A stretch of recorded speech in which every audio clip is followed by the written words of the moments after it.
No more Jacob. Call me Israel, because God has changed me.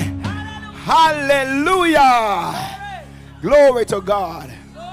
Story has changed. Shifting purpose. In alignment with destiny. Somebody who receive a word that change your life ought to just give God a praise. In this place, in this place, in this place, in this place. Hallelujah.